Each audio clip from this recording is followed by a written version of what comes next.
Hey, welcome to Grace Online. My name's Josh. I'm the lead pastor of Grace Free Church. I'm pumped that you're on here, and I'm believing God's got something awesome for you right here, right now. I'm excited to see how He's going to use this service in your life. And I also want you to know that if you are part of Grace Online and our online location, you are a part of Grace Free Church. We're here to serve you. We have an amazing team that would love to serve you and your family in any way we can. If you're interested in learning more about Grace Free Church or the many programs we have to add value to your life and help you grow in your relationship with God, please don't hesitate to reach out.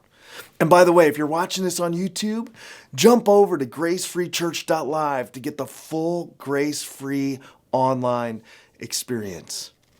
On this page, you're going to find links to learn more about the kids programming. We have an amazing online kids location. Just click the kids link and it'll take you to an absolutely incredible online experience for your kids.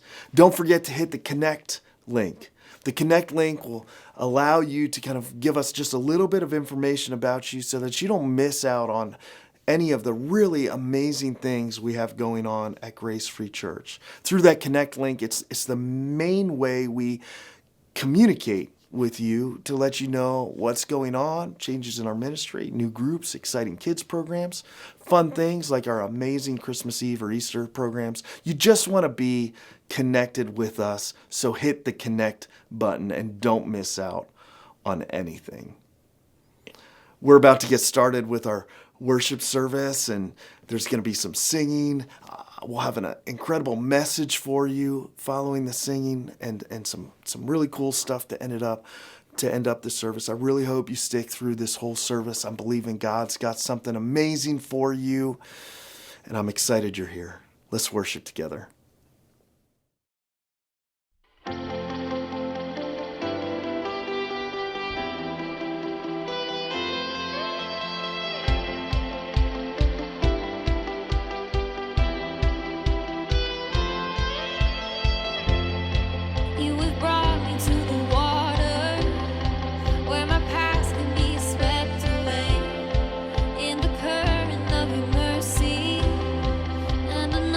Never be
see my victory.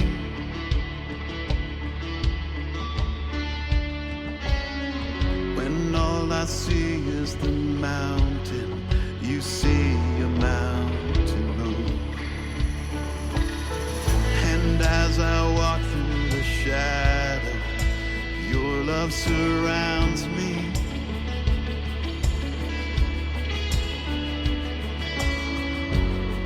There's nothing to fear now, for I am safe with you. So when I fight, I'll fight on my knees, with my hands lifted high. Oh God, the battle belongs to you, and every fear I lay at your feet. I'll sing through the night.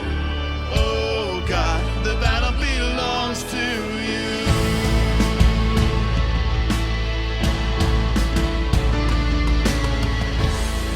And if you are for me, who can be against me? Yeah. For Jesus, there's nothing impossible.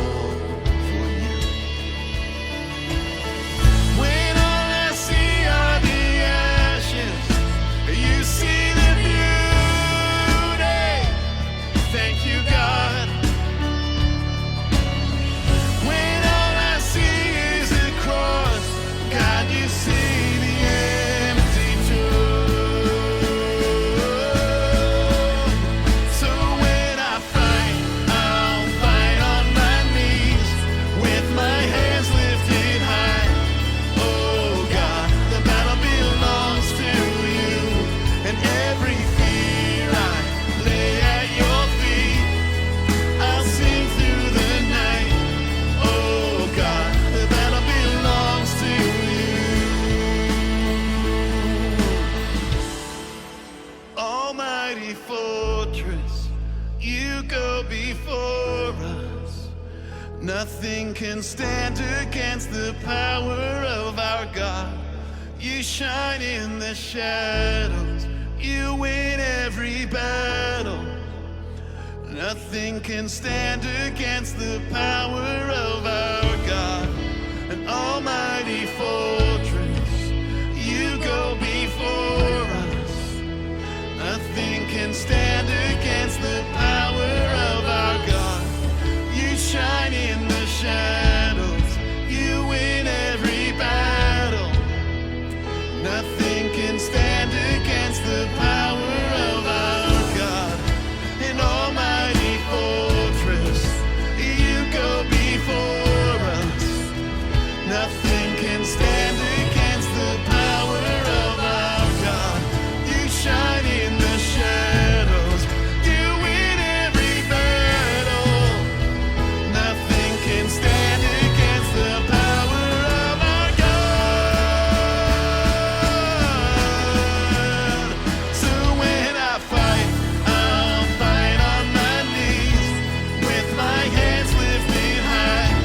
Oh God, the battle belongs to you, and every fear I lay at your feet. I'll sing through the night. Oh God, the battle belongs to you. Oh God, the battle belongs to you.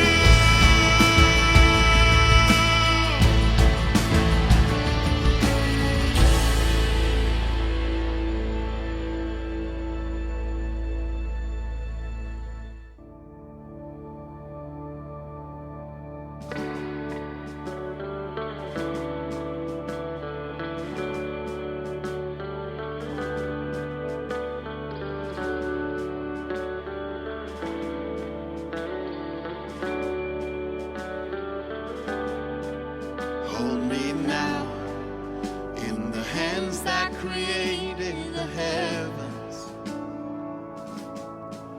Find me now where the grace runs as deep as your scars. You pulled me from the clay, set me on a rock,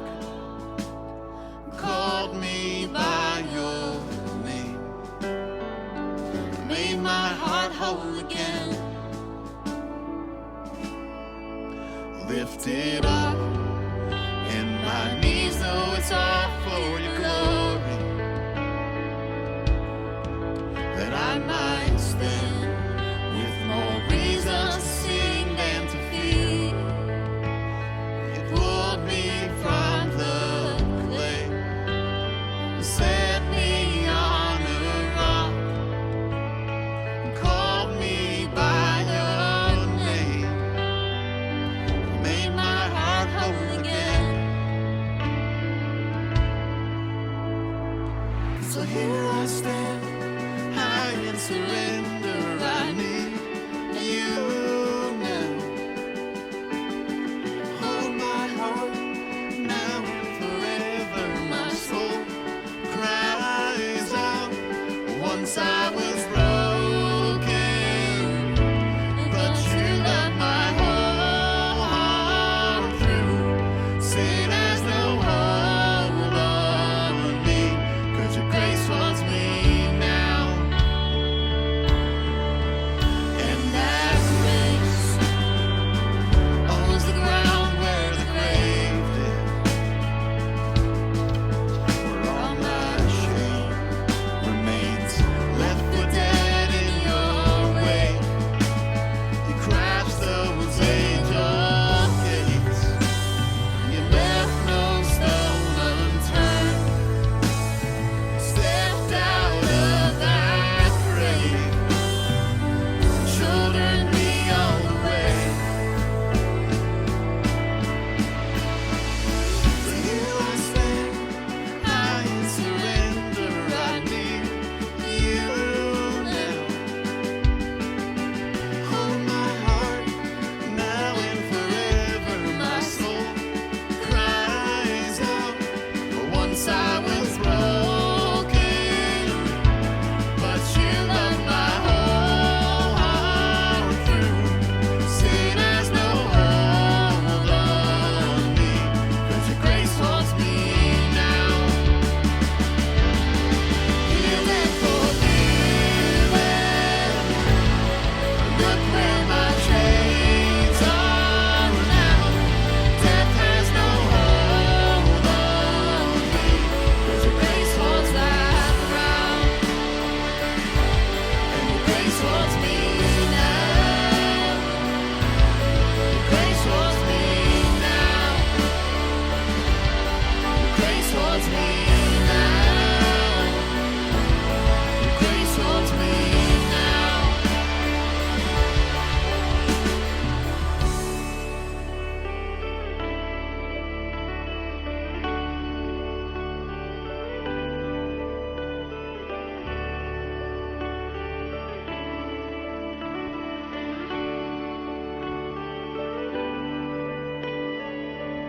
There's no shadow you won't light up, mountain you won't climb up. You're coming after me.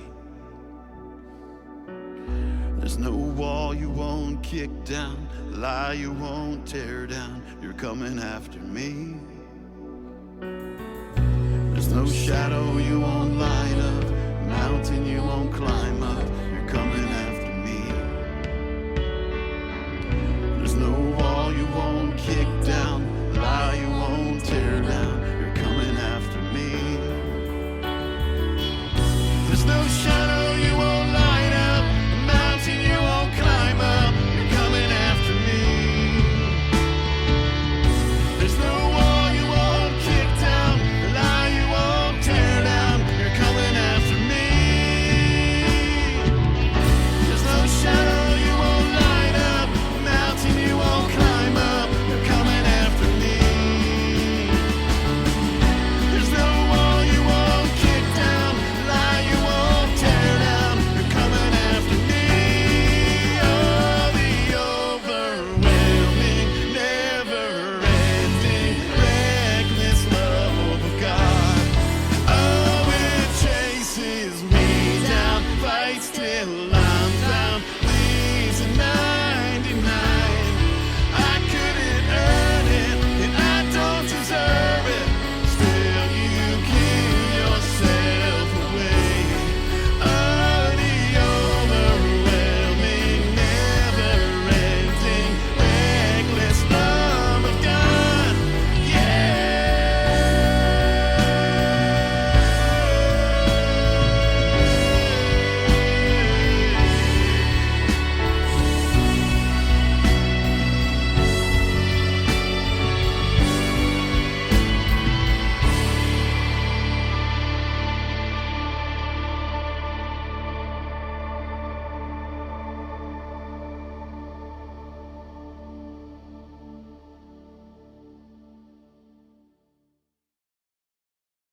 So I need your prayers, and we want God to show up here, not me anyway. so it's all good. Would you just pray with me? God, we thank you so much for this opportunity we have to come before you, worship you, hear your word. It's just about that. It's not about me or what I have to say. It's about you. And here we are together, and what we want is to just say our hearts are open to what you have for us. Help us to let down the barriers or the burdens that we've been carrying, the pressures, the expectations of others. Help us to get out of our own heads. Help us just to receive what you have for us. We trust that your word does not go out and return void. Man, that is good news to a preacher like me. We just pray that you would have your way in the space and in our hearts this morning. We ask all this in Jesus' name. Amen. Amen. So we're in week 2 of a series that we're doing looking at mental health, and our series is called I'm Fine. In the darkest moments of my life, if you would have asked me how I was doing, I would have looked you dead-eyed in the face and been like, I'm fine. I would have sold it and convinced you, and you'd have been like, that guy has it all together. He never struggles with anything. He's always good. And I was not good. I was far from good. And we talked about last week kind of like mental health in general, and I shared a little bit of my personal story and how there's hope. And if you're in the middle of struggling with something mentally, your story does not end with suffering. And we looked at the invitation Jesus gave. That was like the main anchor. We talked a little bit about Elijah, which we'll talk about today, again, a little bit deeper. But the invitation from Jesus was this: come to me. You weary, tired, burdened, worn out, burned out, pressed, anxious, run around in fear, lonely, whatever you got, come to me, all who are weary and heavy laden, and I will give you rest. Take from me what I have for you. My yoke is easy, my burden is light, and you will find what you need for your souls. Mental health is for real. The struggles we have, the anxiety we face nowadays, just the feeling of loneliness or isolation or depression or the multitude of things that you have been dealing with or your friends have been dealing with that we are going to cover in this 6 to 8 week series. Those are for real, but so is the hope that Jesus has for you. There's some things you shouldn't ignore. You just can't let go.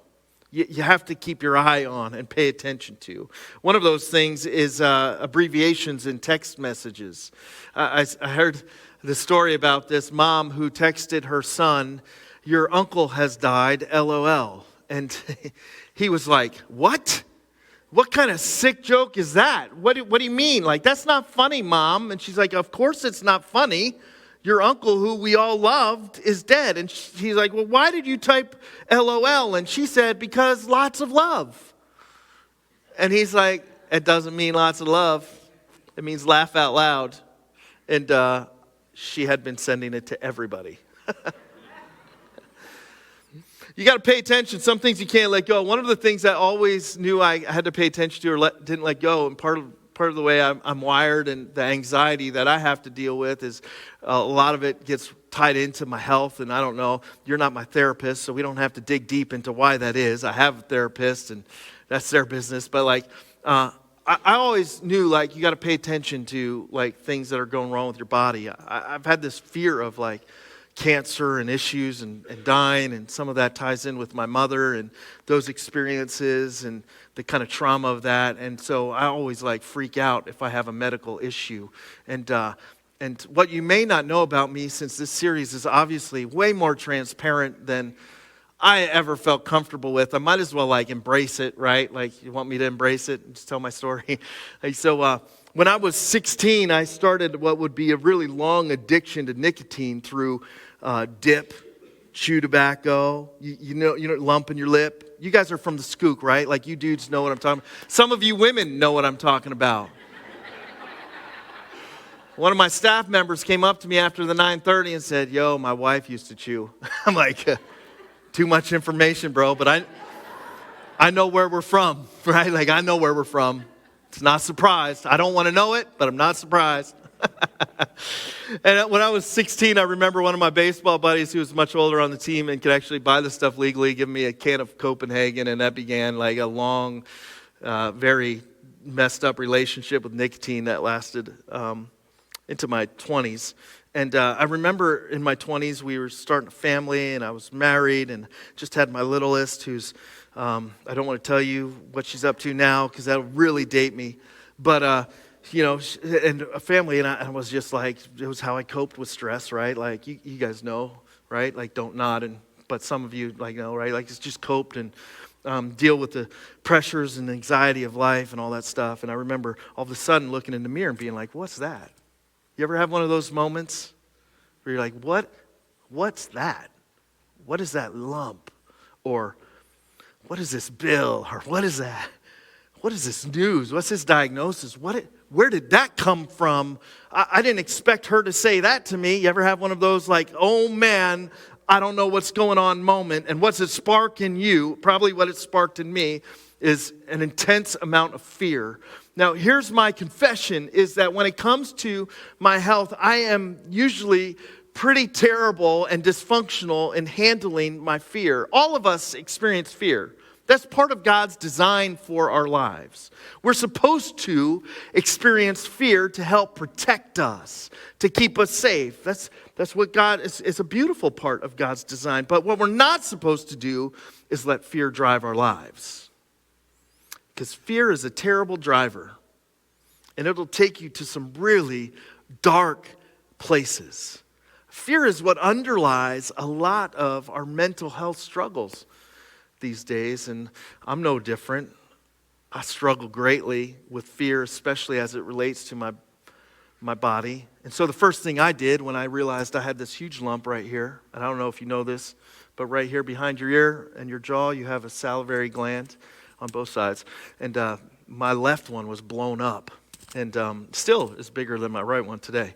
But I remember being like, what the heck is that thing? Oh no, I'm going to die of cancer, because I had this addiction to nicotine, but I also knew the devastating results of what this kind of like mouth cancer can do to you, what this chewing tobacco can do to you, right? So like, what do I immediately do is I immediately jump on WebMD.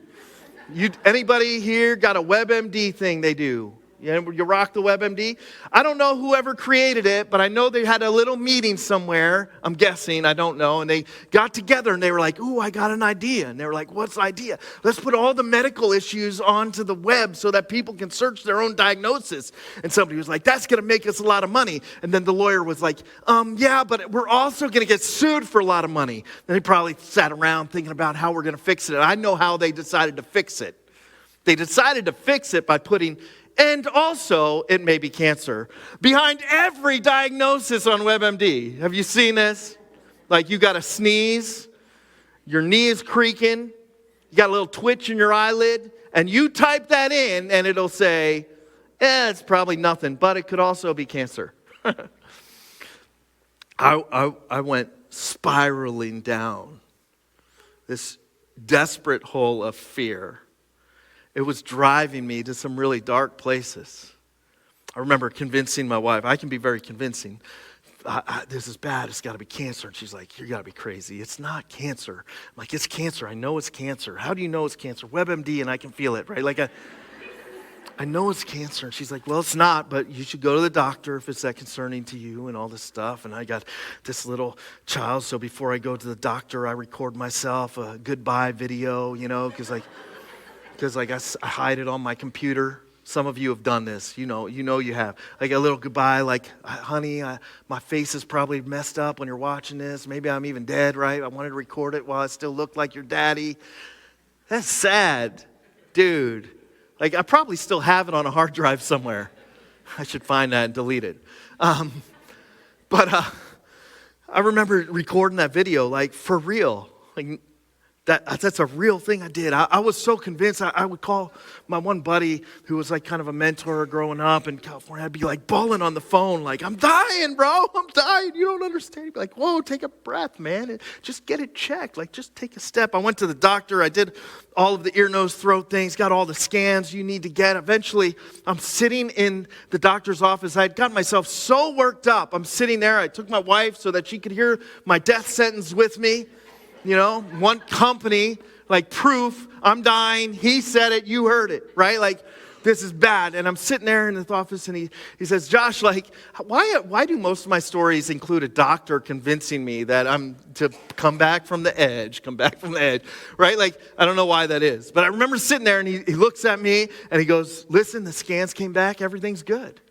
You're right, your salivary gland's bigger, it's a little blown up. We think that you had a salivary stone that you passed through your system at some point, and this is just how it's going to be. Your left salivary gland is going to be a little bigger than your right one, probably for the end of time. And I sat there, and what I should have done is gone, man, you have no idea the torture I put myself through. Thank you. Give me a hug. Give me a kiss. Let's high five. You're my new best friend. That's what I should have done. But you know what I did do? I argued with him. I'm not always the brightest. You're the ones who sit here and listen to me, so, you know, maybe it goes both ways. And I argued, no, you can't be right. There has to be some other test. I had let my fear drive me to a place that I was so convinced that I couldn't even hear the reality of my circumstances spoken to me from somebody who knew a lot better than I did. What if you've let your fear drive you to places where you don't hear the voice of God speaking to you what you desperately need to hear? What would give you hope? What would free you up? The doctor finished his speech looking at me and arguing with me and just blew me off and turned to my wife and said the same exact thing he said to me and said, you tell him. And kicked me out of his office. Fear drives you into some really bad and dark places. And it's one of those things that you cannot let in the driver's seat of your life. When fear is in the driver's seat of your life, faith is in the back seat. When fear is in the driver's seat of your life, it amplifies all of the obstacles and the challenges, the giants you face. And it minimizes what you really need to hear, especially from a God who cares and loves you. Now, 1 Kings 19, we touched on it briefly last week, just as the intro to the story. But what I want to do is walk through it and deep dive into fear.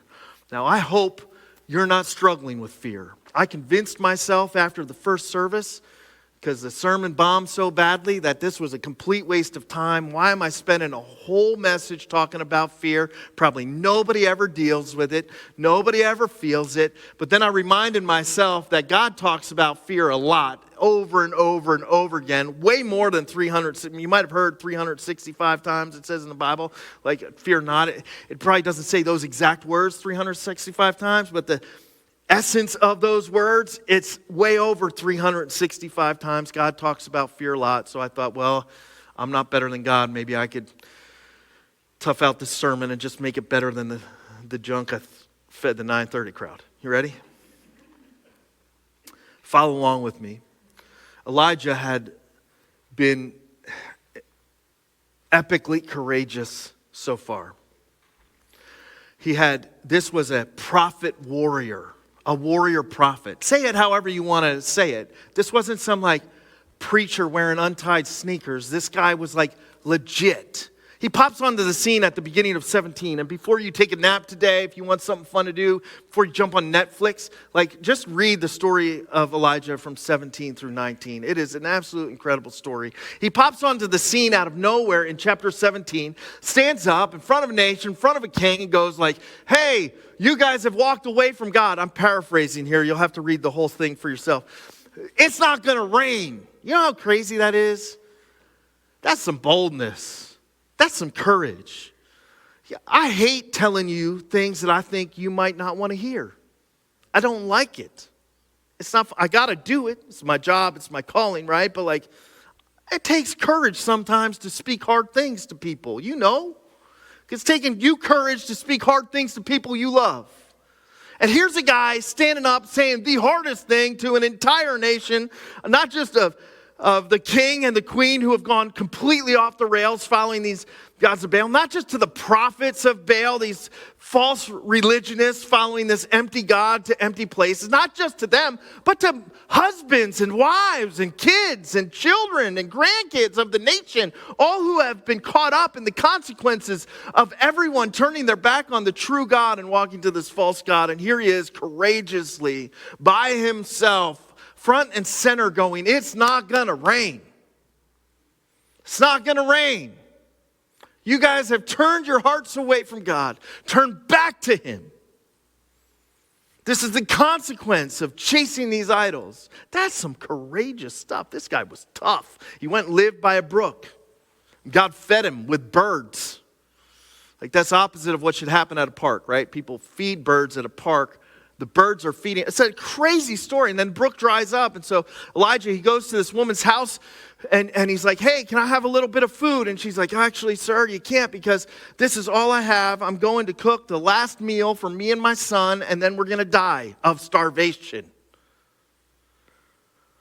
And he goes to her, that's great. Could you just make me a small loaf first? That's some courage and confidence. Oh, don't worry about it. You're not going to die. You're going to have enough for everything else you want to do, right? Like God's going to show up. You know how courageous that is to say that to somebody? Yo, you can't see it, but trust me. Just make me a little bit of bread out of the last stuff. I heard all that dying thing, but you don't got to worry about it. God's going to take care of you. He is a courageous guy. He goes up eventually to Mount Carmel, where they have this showdown between the prophets of Baal and him, 400 plus prophets of Baal and him, calling out to God. And we talked a little bit about it last week, and you can read it for yourself or jump into it. But there he is at this showdown in front of an entire nation, saying, this is the true God. Watch. Brings up water, covers the altar with water so that the trench around it is full. It's drenched with the bull on it, and prays to God, and fire comes from heaven and lights it up. He then wipes out all the prophets of Baal, goes to the edge of the mountain, prays that it would rain, and a cloud forms and brings rain. That is some courageous stuff. This guy is a warrior prophet. But then all of a sudden here in 19 it says Ahab the king told Jezebel the queen everything Elijah had done and how he had killed all the prophets with the sword. So Jezebel sent a message to Elijah to say, may the gods deal with me, be it ever so severely, if by this time tomorrow I do not make your life like one of them. Elijah was afraid and ran for his life. Write this down. Fear amplifies. And when it amplifies one thing, it minimizes something else. It's actually part of the design, right? If you have a tiger chasing you, you need to be paying attention to the tiger, not Candy Crush on your phone, right? Like, it's supposed to like get your attention. Like if that fire is going to consume you, you better pay attention to the fire. Like by God's design, when we fear something, it heightens our attention to that thing and it amplifies it, and then we can respond, hopefully, appropriately. The problem is, fear untethered over-amplifies. And some of you are looking at your circumstances right now going, I'm never going to make it. We're never going to pay this off. I'm never going to be healthy.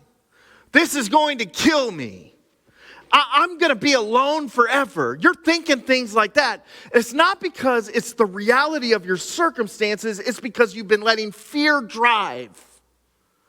And it has over-amplified the thing you fear.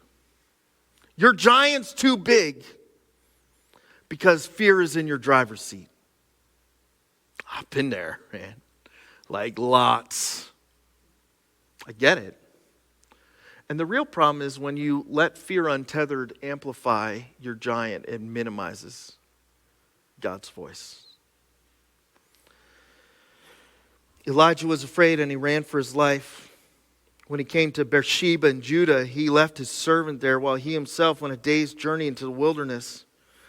He came down to a broom bush, sat down under it, and prayed that he might die. I've had enough, Lord, he said. Take my life. I'm no better than my ancestors. Then he lay down under the bush and fell asleep. Why didn't he just pray right when the threat came? He was so good at listening to God's voice. But here, he gets a weak, empty threat from someone who couldn't even back up the threat they were dishing out. And he hits the panic button and bolts. He should have been like, bring it. That would have fit the character of Elijah. Okay. With who? I just wiped out all your prophets. Baal. Find me if you can. I've been hiding out in the desert while this drought's been going on, and you've been trying to kill me the whole time. You've been trying to kill me the whole time. What's changed now? Like, that would have been a good response from Elijah. Like, you may get me, but you can't get my God. He's going to protect me. I just saw him send rain, fire from heaven. This doesn't seem like that big of a deal. And sometimes looking back on the things that have driven us to such dark places, we can see like, hey, why did that get me? In here, though, it has amplified. It's amplified it. And it's minimized God's voice. God's voice speaking to you, saying, I got you. I'm with you. I'm here. I'll see you through this. Your story doesn't end with death. It doesn't end with suffering. There's hope. I'll bring good out of the bad. All the promises he lays out, we don't even hear them. Fear, it amplifies our obstacles, and when it does so, it minimizes the truth that God has for us to help see us through. It also isolates you. It's significant that it mentions that he left his servant behind and continued on 40 days, 40 nights. That's it. Talk about a panic-driven, fear-driven trip to the desert. It's interesting, though, it lets you know, like in there, that it leaves the servant behind. It doesn't tell you that the servant's with him, does it? It just mentions that he leaves him there. That's significant because fear also isolates you. As you start thinking it's only me stuff. I'm the only one who's dealing with this. I can't get through this. There's a lot of I things in there. You know what I found so encouraging when I hit the toughest spots in life? Knowing that other people have been through it too. And God has seen them through every step of the journey. That's so encouraging to me. I'm not by myself. And God's provided me with people to help me walk through this journey. You're surrounded by people that God has called. Now, we may not always be awesome at it, but we should be trying to be. God has called us to walk with each other, to carry each other's burdens, to help each other through the tough stuff in life. Maybe you're not dealing with fear. Maybe you should, if you're not, maybe you could help somebody who is. We're supposed to be with each other. He goes on and just further and further, right? And he's just so depleted. He collapses by this bush and he prays that he would die. And the angel touches him and says, get up and eat. And he looks around, and there by his head was some bread baked over hot coals and a jar of water. And he ate and drank and lay down again. He's so depleted.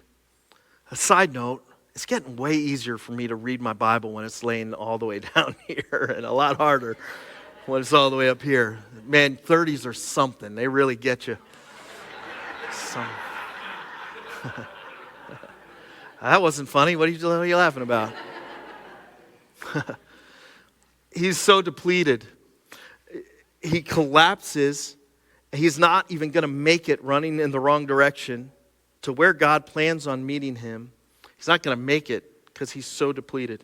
So the angel touches him and feeds him, and then the angel, he lays back down and passes out again, and the angel of the Lord comes back a second time and touches him and says, get up and eat. This journey's too much for you. So he gets up and he eats, and then he's finally has enough strength to continue traveling the 40 days and 40 nights in the wrong direction to where he eventually will meet God and God will send him back. He's so depleted. Your fear depletes you. What if you're exhausted just because you've been letting fear drive and not your faith? Here's the thing about your body is your imagined fears, your body responds to as if they are real fears. And so this whole flight and fight thing you can kick off with your imagination. Get the adrenaline pumping with your imagination. All the physical things, but the problem with an imagined fear is the imagined solution doesn't help. Your body keeps driving on that, I gotta get somewhere safe, or this problem needs to be removed until it feels completely confident that you are in a safe space and that the object has been removed. But with your imagined fears, there's no object to remove. There's no safe space to get to. It takes a lot of work to unwind that stuff. It depletes you. Maybe the exhaustion. I know we're busy and there's enough we have lots of schedules that are exhausting. But maybe we are adding to how run down we feel because we have been letting fear go untethered in our lives. Fear also ends up putting us on repeat with negative thinking. He gets to the mountain and he goes up on the mountain and God says, "What are you doing here?" I love that because it's like you don't belong in this space right now. You're here, I'm going to meet you here, but what are you doing? He goes and he says, "I've been very zealous for the Lord God Almighty. The Israelites have rejected your covenant, torn down your altars, and put your prophets to death with the sword. I'm the only one left. Now they're trying to kill me too." God says, "Go stand on the mountain in the presence of the Lord, and God is going to pass you by." This is the same thing he repeats later at the end of this after he has this encounter with God. The same exact thing. And none of it was true. He wasn't the only one left. It wasn't everybody that had turned their back on God. In fact, God says, I got 7,000 people that have never even thought about it. They've never even kissed Baal. They never even turned to him. I got 7,000 faithful people. You're not by yourself. You're not by yourself. But in his mind, this negative thinking that is being replayed over, it's like a loop just perpetuated by the fears that he's leaving go untethered in his life, just keeps hitting these lies over and over and over again, making him feel more isolated, more alone, like there's less help. And maybe you bought into some lies because you've let fear play this loop for you. This negative loop, that you're all alone, that there's no help, that they're going to get you, that this ends in misery, that it's never going to get better, that you're never going to find the right person, that you're never going to be in a better relationship than you are, that you're never going to accomplish your dreams. Maybe that negative loop just keeps playing because you're letting fear drive instead of your faith. Fear will drive you into some dark places. But there's a lot of hope found in this passage, too. Elijah, he stands and it says, a great and powerful wind tore the mountains apart and shattered the rocks before the Lord. But the Lord was not in the wind. After the wind, there was an earthquake, but the Lord was not in an earthquake. After the earthquake came a fire, but the Lord was not in the fire. And after the fire came a gentle whisper. When Elijah heard it, he pulled his cloak over his face and went out and stood at the mouth of the cave. And then God said, "What are you doing here, Elijah?" He replies with the same thing that he said before. And then the Lord says to him, "Go back the way you came and go to the desert of Damascus. When you get there, anoint Hazael king over Aram. Also anoint Jehu son of Nimshi king over Israel. And anoint Elisha son of some other people from some other places to succeed you as prophet. Jehu will put to death any who escaped the sword of Hazael, and Elisha will put to death any who escaped the sword of Jehu. Yet I reserve 7,000 in Israel, all whose knees have not bowed down to Baal, whose mouths have not kissed him." You want to hear the hope part?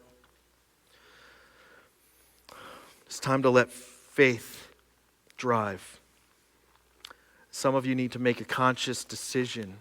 I had to go like, I'm never going to WebMD again. It was a decision I had to make. I have people that hold me accountable to that, right? It's like sometimes you just gotta Joshua in Joshua chapter 1, you can read that later. He's given a huge task, a huge thing, and God says, be strong and courageous. Like, be strong and courageous. I give you my presence. I have my word. Study it. I've given you everything you need. Be strong and courageous. And there it was like Joshua had to make a choice, even though there was some scary stuff going on in his life, that he was going to stand courageously in the middle of it, trusting God. And some of you, maybe you need to stand and decide that you're not going to let fear drive anymore. Here's how I get there. Because it's easy to say and hard to do. Here's how I get there. One, I have to know his presence. He met the presence of God up on that mountain through the angels who fed him and nourished him. Here's what you need to know. Know, not feel. It's not, I need to feel the presence of God. That's what people search for. That's why some people come to this church because they just I want to sing songs that give me the goosebumps. You know, I want a little tear to trickle out. I want to feel something in church. It's not about feel. It's not, I need to feel God's presence. That's weak sauce. I want to know his presence. You can't always feel him. You can't always see what he's doing. But if you know him, you can trust that he's there anyway. He's with you wherever you are. I want to know. Your feelings will lie to you. His presence is always there. You can know it, even when you can't feel it. And here's what you know when you know his presence. You know he's bigger than what you fear. He's bigger than what you fear.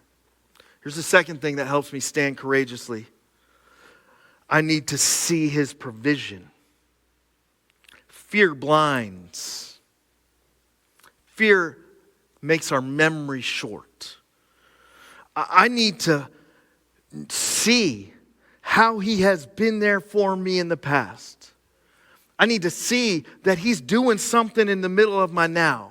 I need to see that his promises will hold up for me in the future. Psalm 34:8, taste and see that the Lord is good. Experience and look for it. Look for it. I need to know his presence and I need to see his provision. And then last, I need to hear his voice. Isn't it interesting that his voice was not in the earthquake or the great wind? It wasn't in the fire that consumed the mountain. Those are the things we expect or want. God just makes something big. His voice was found in the quiet whisper. The Hebrew there could be read. His voice was found in the silence. And I can't tell you how important it is, if you have been letting fear run untethered in your life, to slow down, quiet yourself before the Lord, and listen for his voice. You will find he is bigger than your problems. He is good. He's been there for you in the past. He's there now. He'll be there for you in the future. And he is gentle with you. I'll leave you with these two verses because I'm already over. 2 Timothy 1:7. Right now, like before I get to this, right now, your past is back there. Ain't nothing you can do about it except give it to God and live in his grace, right? So whatever scares you from your past, can you just, for even, you can pick it up again after church. But for these next few moments while I read these verses, the worship team's going to come up and sing. For these next few moments, could you just let your past, let him have it, and leave it alone for a minute? I know you got some crazy stuff going on in your life right now, but could you just be present in this space, listening for the voice of God? And then maybe just let tomorrow be tomorrow's problem. Just for these moments. Listen to these verses as the worship team comes up and gets ready to sing. And then just really focus on God and who he is during these last songs. 2 Timothy 1:7. God has not given us a spirit of fear, but of power, love, and sound mind. Isaiah 41:10. So do not fear, for I am with you. Do not be dismayed, for I am your God. I will strengthen you and help you. I will uphold you with my right hand. Amen. Good morning, Grace family and friends. We are so glad you have joined us to worship at our online campus.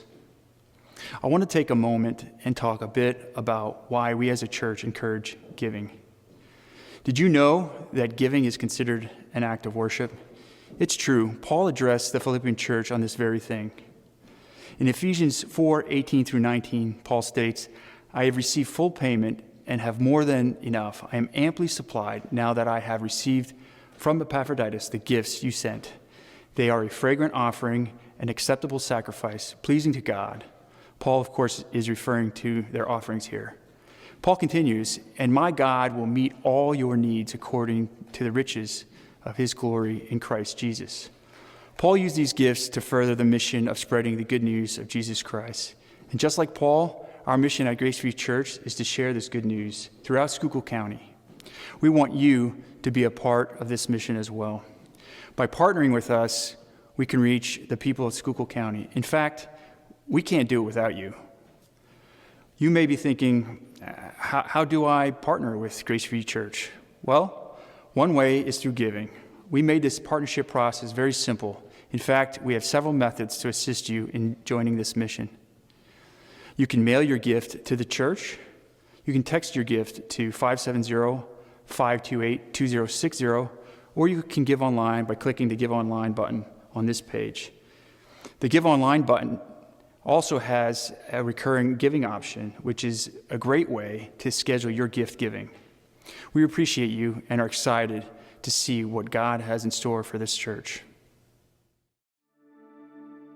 When the best of me is barely breathing, when I'm not somebody I believe in, hold on to me. When I miss the light the night has stolen, when I'm slamming all the doors you've opened, hold on to me. Hold on to me. Hold on to me when it's too dark to see, when I am sure I have reached the end. Hold on to me when I forget I need you, when I let go, hold me again. When I don't feel like I'm worth defending, when I'm tired of all my pretending, hold on to me. When I start to break in desperation, underneath the weight of expectation, hold on to me.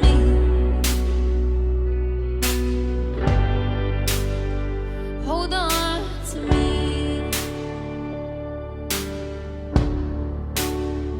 Hold on to me when it's too dark to see you, when I am sure I have reached the end. Hold on to me when I forget I need you, when I let go, hold me again.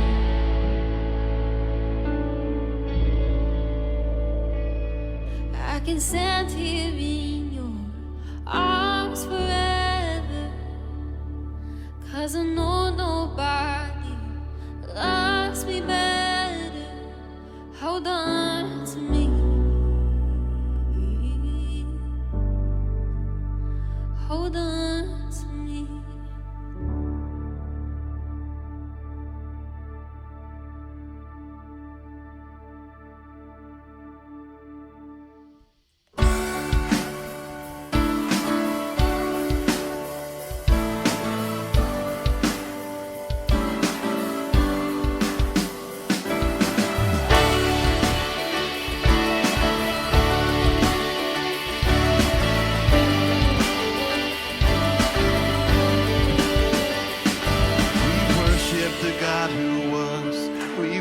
worship the God who is.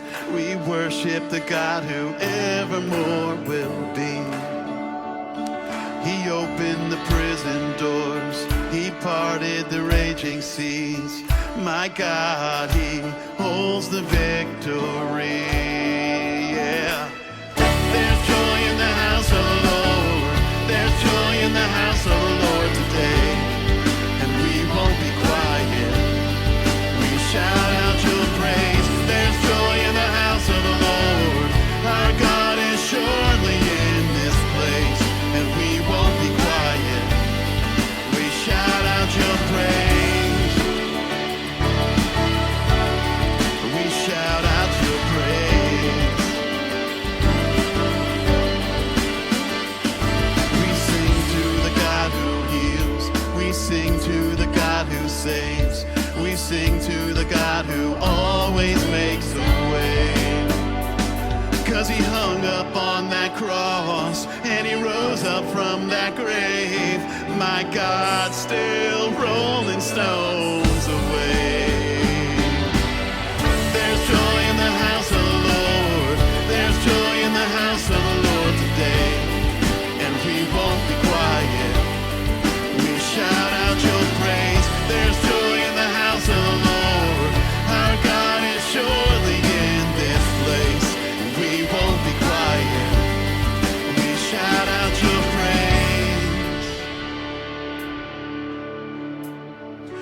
We were the beggars, now we're royalty. We were the prisoners, now we're running free. We are forgiven, accepted, redeemed by His grace. Let the house of the Lord sing praise. 'Cause we were the beggars, now we're royalty. We were the prisoners, now we're running free. We are forgiven, accepted, redeemed by His grace. Let the house of the Lord sing praise. There's joy in the house of the Lord. There's joy in the house of the Lord today. And we won't be quiet. We shout out your praise. There's joy in the house of the Lord. Our God is surely in this place. And we won't be quiet. We shout out your praise.